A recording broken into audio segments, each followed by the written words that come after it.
Today on This Week Health. If you go back to the core mission of what is healthcare here for, what is the mission? And essentially it's about patient care, about patient safety. If that's not happening, then undoubtedly you're impacting the patient in an adverse way.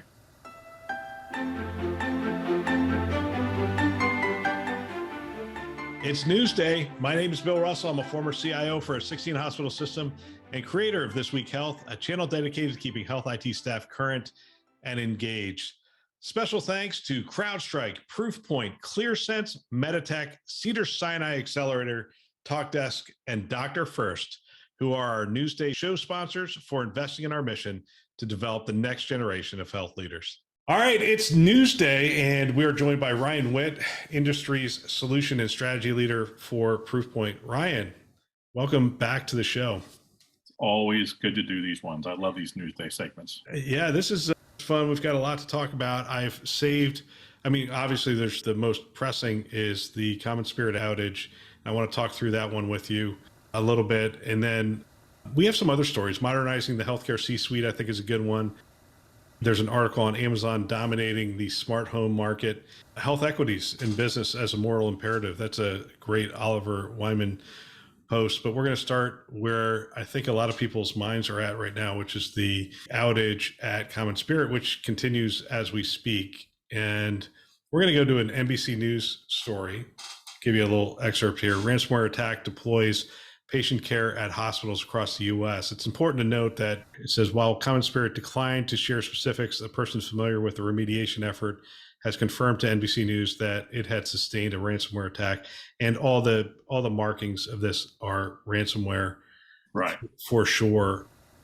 There are, let's see, they give you some names of the hospitals or the areas: CHI Memorial Hospital in Tennessee, some St. Luke's hospitals in Texas, and Virginia Mason Franciscan Health in Seattle all have announced that they were affected. And I've heard recently that they are deferring patients. So they are moving patients to other systems. So that would indicate that there's a significant outage. And when I saw this article, it's actually linked to a topic we're going to talk about on a webinar you and I are going to talk about, which is, does this impact patients and patient safety? And the article talks about some people that were turned away and they're not coming in. And it also, I don't know if it was this article specifically, because I've read so many on this topic. Yeah. But, there are instances in the United States. I think the one that's most noted, I think, was out of Louisiana, where there was a ransomware event that a baby was born and ended up dying. The mother has alleged is a result of negligence on that part of the hospital. So these Alabama, but yeah, you're right. Alabama. Okay. So these events are now being linked to patient safety issues. This is a serious outage. It really is. And I know it's an uncomfortable conversation for U.S. health systems, and I get that.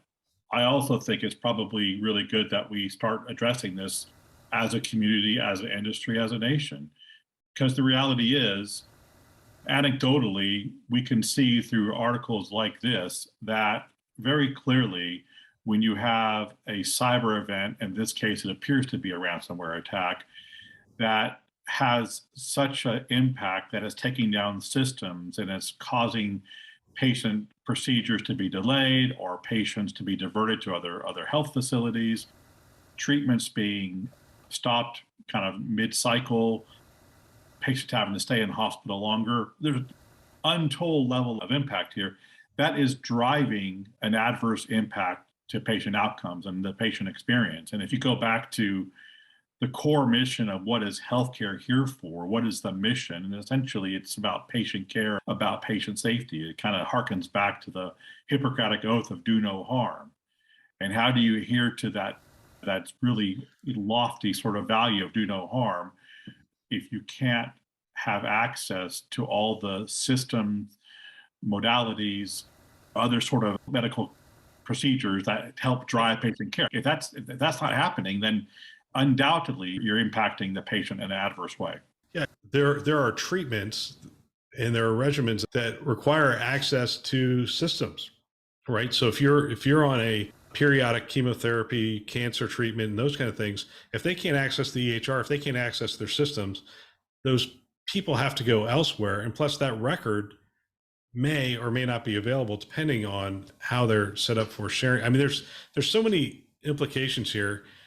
When I want to sort of get to, I'm going to put out a premise here, and I've put this premise out on social media, and I don't know anything. I just want to be real clear with people. I don't know anything. But my premise is you took two very large health systems, CommonSpirit and CHI. They're both very large health systems, and you bring them together, and it creates a certain level of complexity that when you're bringing those kinds of organizations together. Now, if they're two really healthy, strong organizations, and I guess the assumption here is that they were, but if they're two very strong, great foundational technology, great foundational security models, you can bring those together without much of a hitch. But if there's a gap in either of them, right?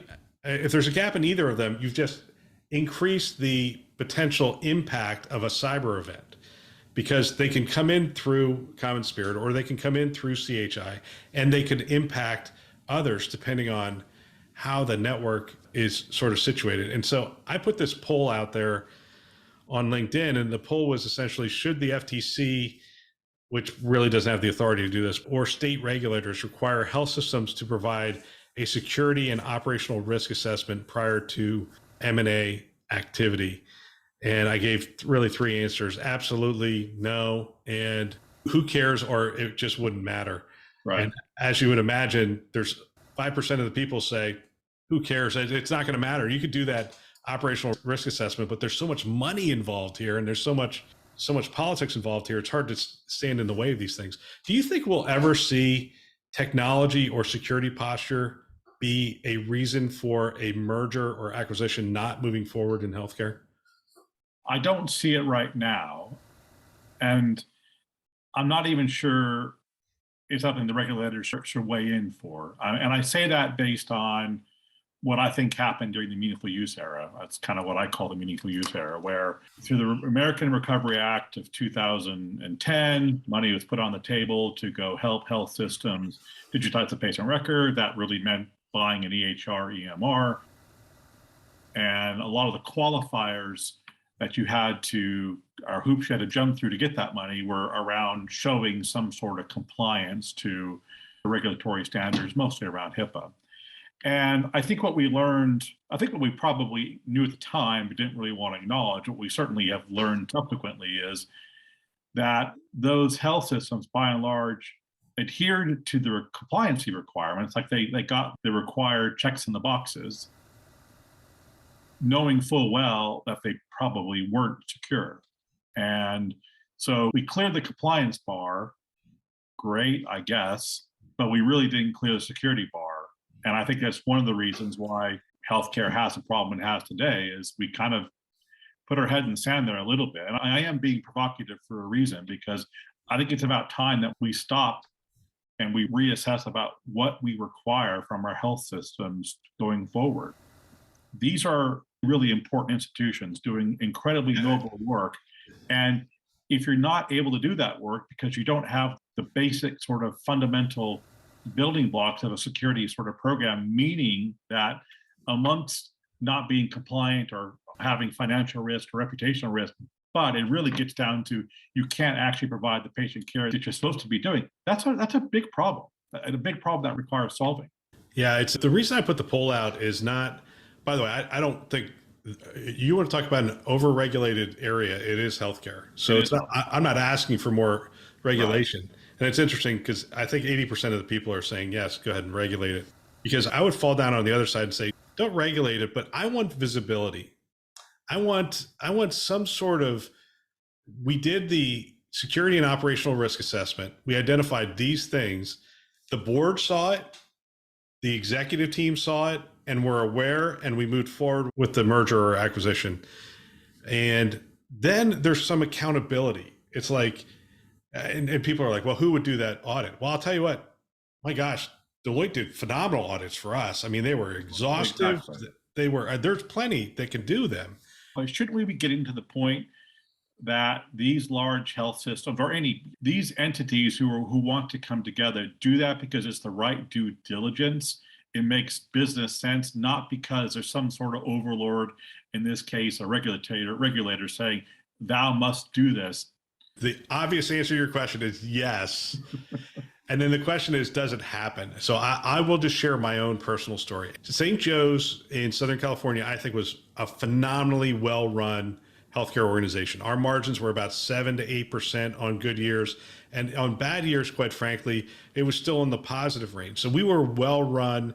We operated very well. We tried not to make money just on price increases. We did a lot of things from a cost standpoint. Our cost as measured from an IT standpoint against other systems was below what other systems were spending on IT. So we were very cost conscious. We were very good. Okay, I say all that to say, I am very proud of the work we did at St. Joe's. However, in the area of M&A, twice they came to me and said, hey, we made this acquisition. Can you take a look at it from an IT and security standpoint and technology standpoint and tell us what we bought?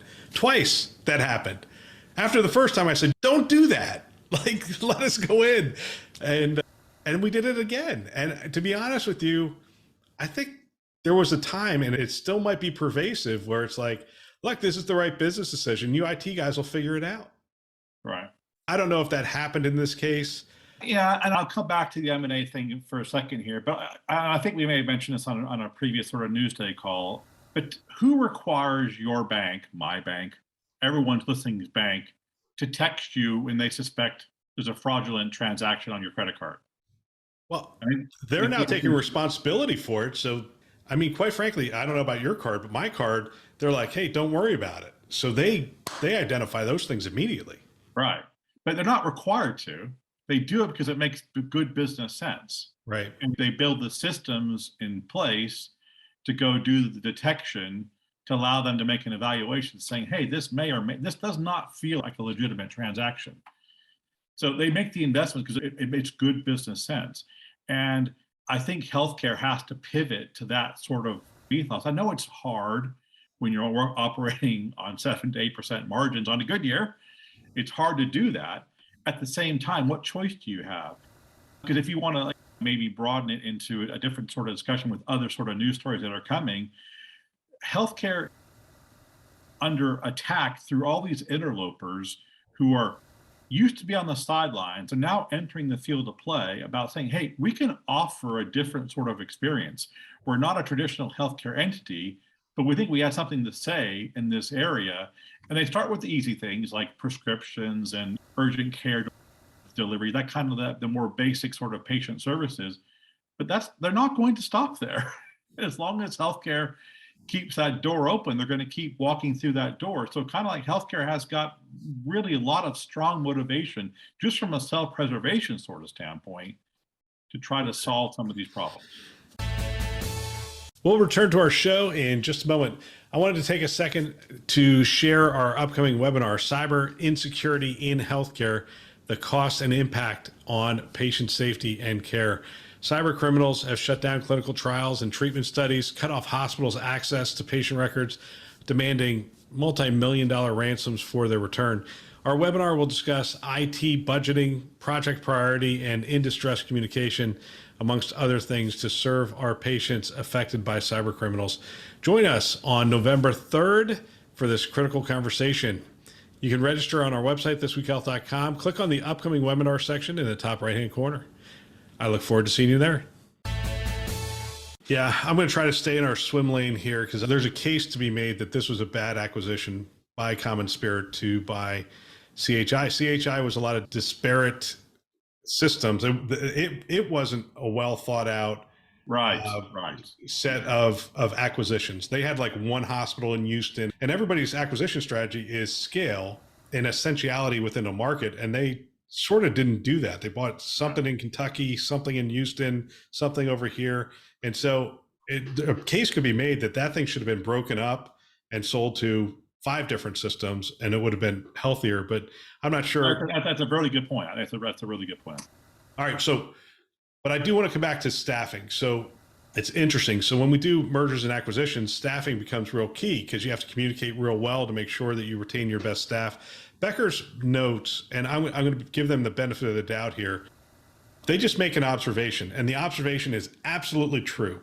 And their observation is, hey, 5 key executives left CommonSpirit just prior to this incident, or in the months leading up to this incident.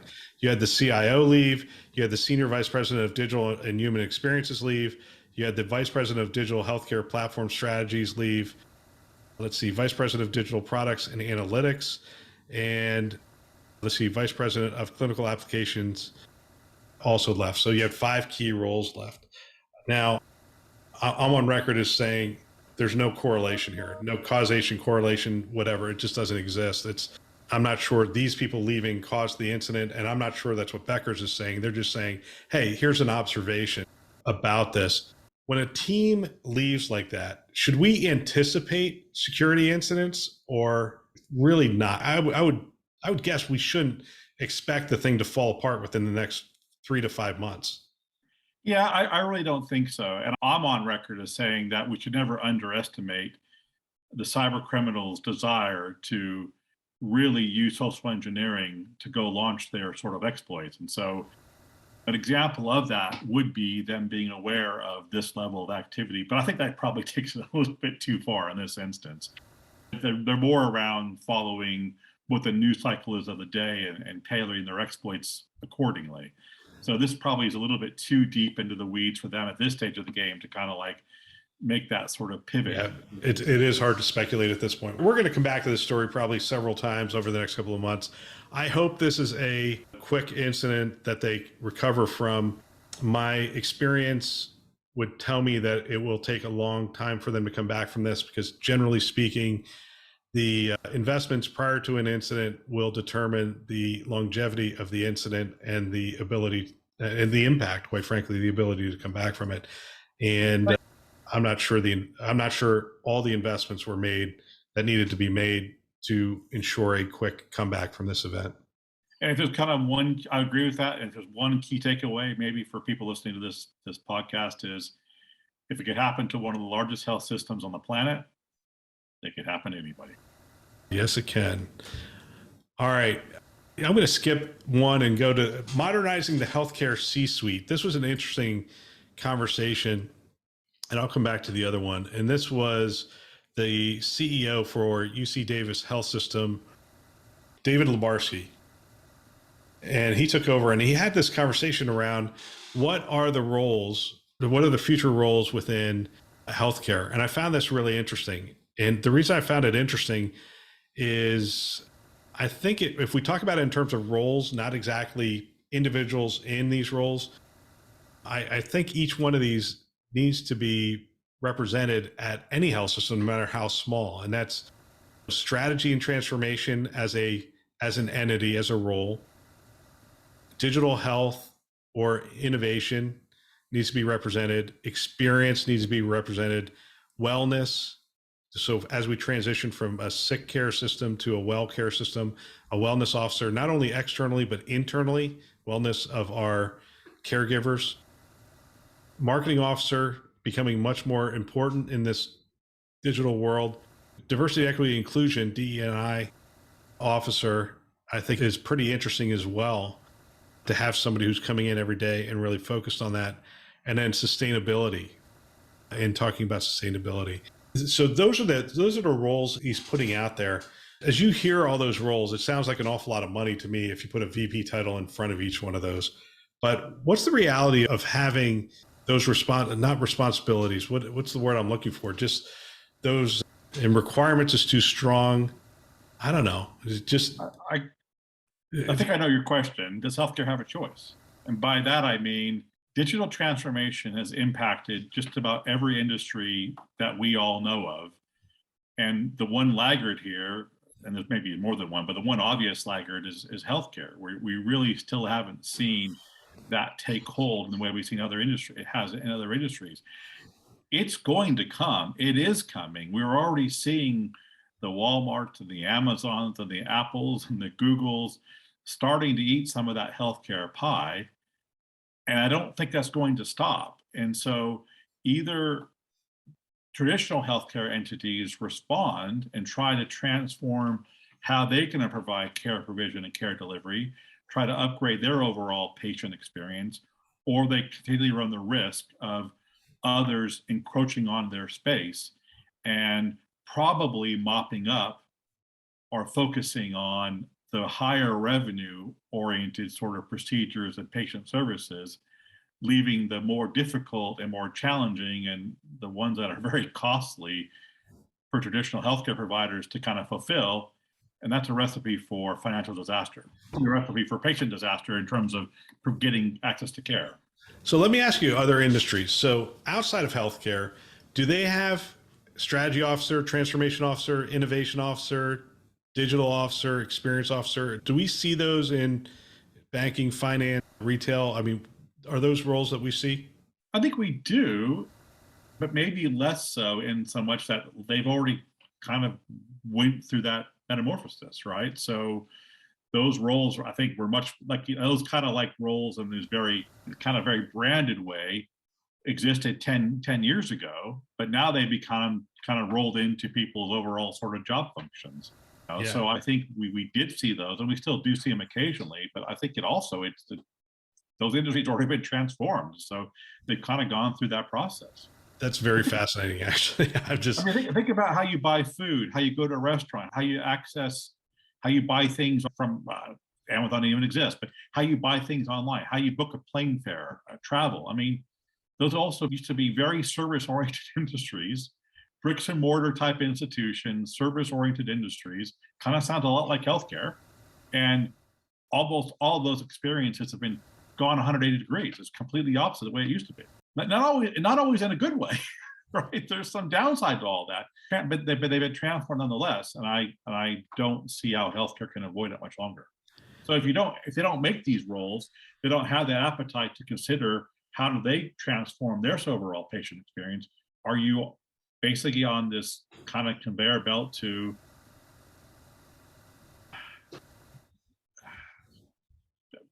running out of business at some stage if you don't start making that? I know with critical access hospitals and community-based hospitals, there always will be a safety net there for some, but it's going to be continually challenging.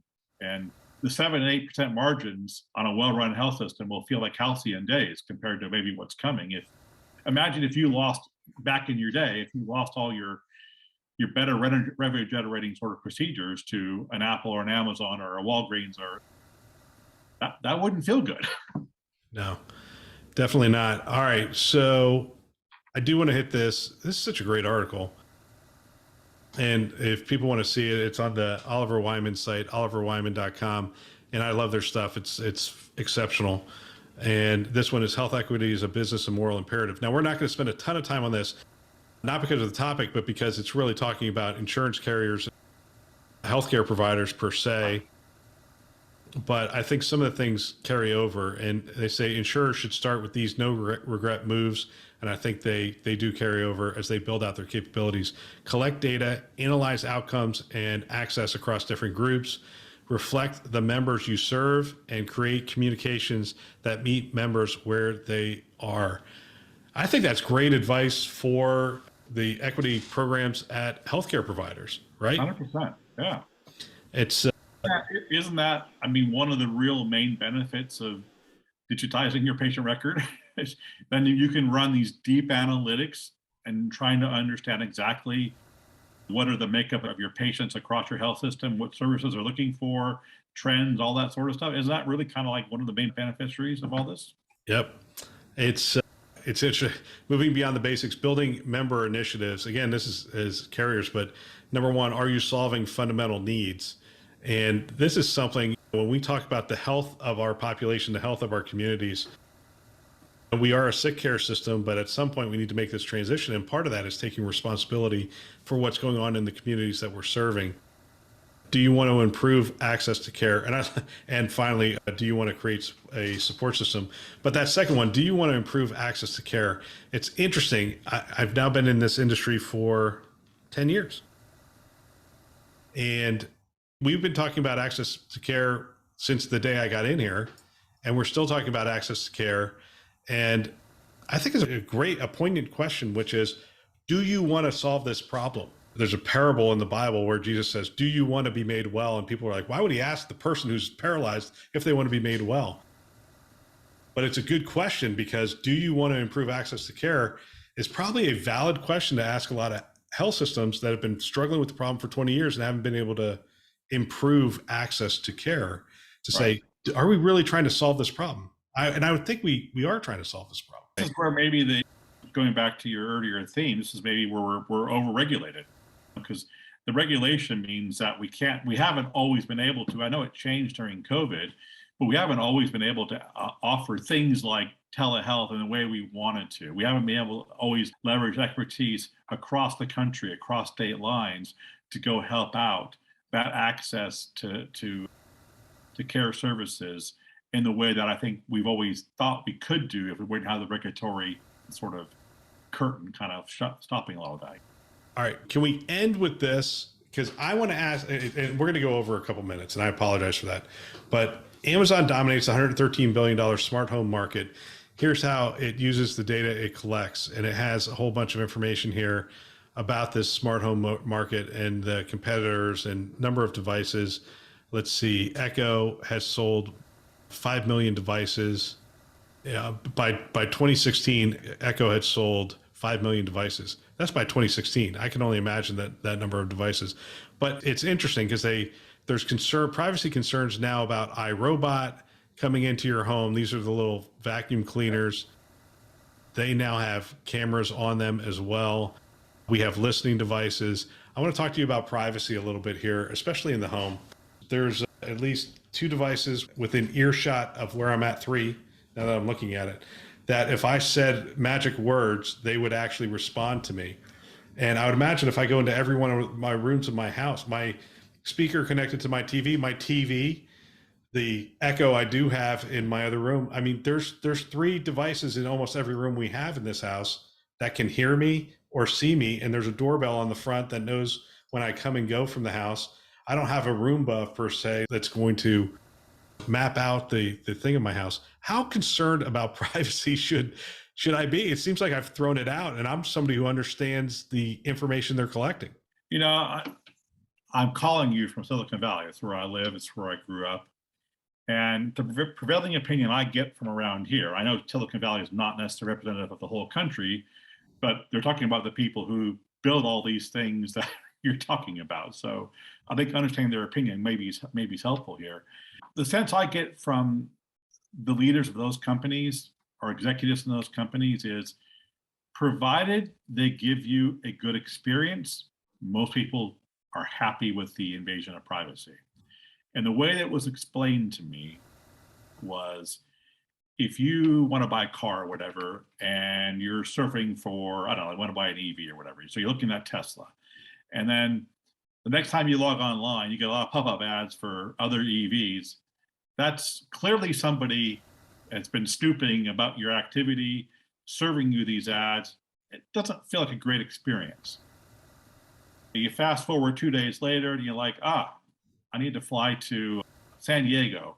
I'm going to book a flight on Southwest, and because it's easy, and I'm going to fly next week. 24 hours before your flight, you're like, I want the A boarding group, and a little pop-up window pops up on your email that says, time to check in. You're like, oh, that's cool. I want that A group, so I'm checking in now.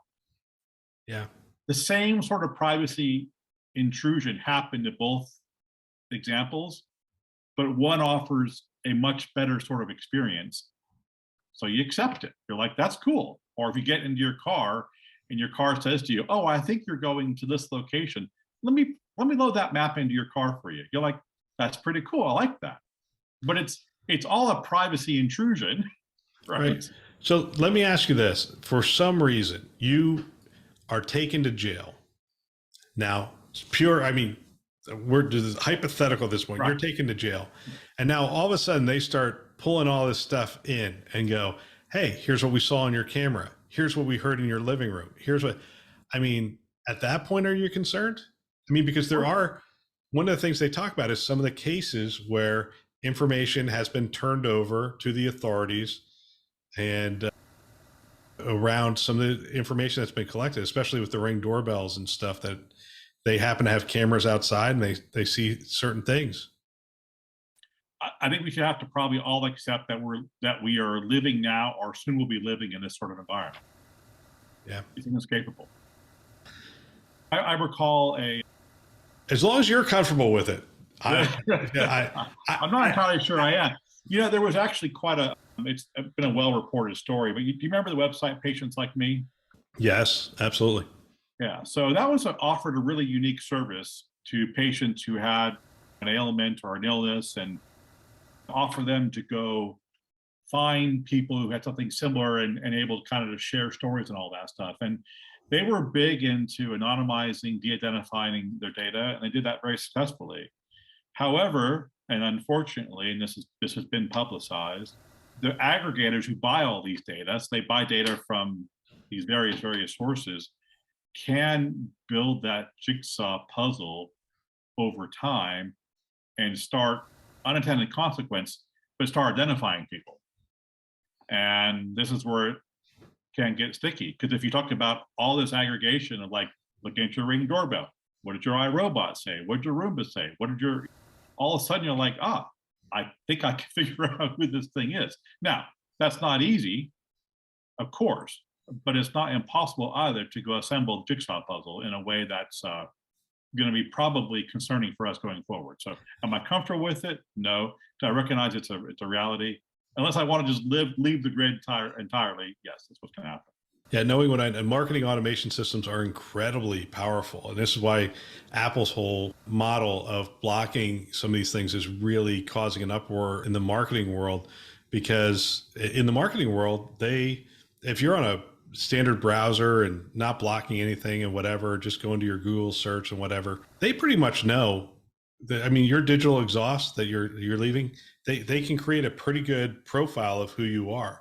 They used to be able to do that on the phone, on all the phones. They can still do that on Android. They can't really do it as well on the iPhone, but I'll tell you, there's so much money in marketing. They're trying to figure it out right now, how to still get that information. So I think it is safe to assume that privacy, we don't have it anymore, and we should act accordingly and be cautious. Not like, I'm going to go off the grid and whatever. I did talk to people who were like, I'm never going to bank online. I'm like, I'm not sure that's the response, but nor am I.